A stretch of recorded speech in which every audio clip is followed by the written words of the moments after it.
दिल्ली के मुख्यमंत्री अरविंद केजरीवाल और कई विपक्षी नेता ऐसे हैं जिनको लेकर आम आदमी पार्टी पहले ही ये अंदेशा जता चुकी है कि इनकी गिरफ्तारी हो सकती है।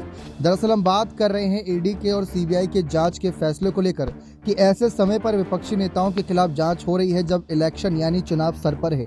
इसको लेकर राघव चड्ढा ने एक मीटिंग के दौरान पहले ही ये बात साफ कर दी थी कि न सिर्फ अरविंद केजरीवाल बल्कि बिहार के उप मुख्यमंत्री तेजस्वी यादव, झारखंड के मुख्यमंत्री हेमंत सोरेन, साथ ही साथ महाराष्ट्र से उन्होंने संजय राउत, उद्धव ठाकरे के नाम का जिक्र करा था।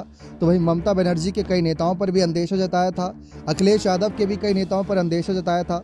उन्होंने साफ कहा था कि आने वाले वक्त में एक एक करके नेताओं की गिरफ्तारी होगी, क्योंकि ईडी के जरिए बीजेपी ये चाहती है कि उनको जमीन से ही दूर कर दिया जाए, क्योंकि उनको पता है कि इन नेताओं के रहते हुए भाजपा उन राज्यों में अपनी पकड़ मजबूत नहीं कर पाएगी।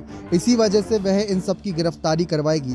देखा जाए तो अरविंद केजरीवाल जो कि इस समय विपश्यना में है, साथ ही साथ पहले ही ये कह चुके हैं कि उन्होंने कोई घोटाला नहीं किया। अगर घोटाला किया है तो ईडी उनके सामने सबूत पेश करे कि किस मामले में और कितना घोटाला किया। अगर सब कुछ साफ रहेगा तो वे अपनी गिरफ्तारी, अपना इस्तीफा देने को लगभग तैयार रहेंगे।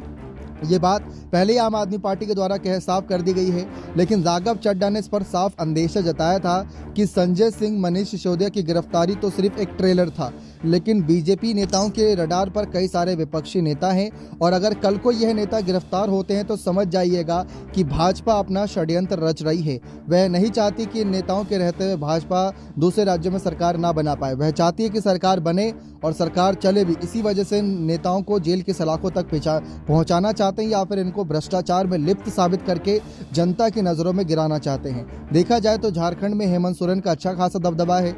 बिहार में इस समय डिप्टी सीएम पद पर हैं तेजस्वी यादव, लेकिन कल को मुख्यमंत्री वही बनेंगे, इस बात की बहुत ज्यादा चर्चा हो रही है।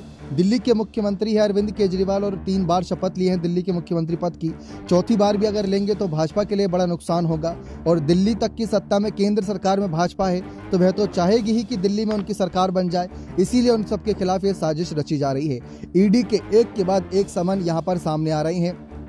सीबीआई जांच में जहां तेजस्वी यादव फंसे हैं तो करीब 6 समन हेमंत सोरेन को ही मिल गए हैं, 3 समन करीब अरविंद केजरीवाल को मिल गए हैं।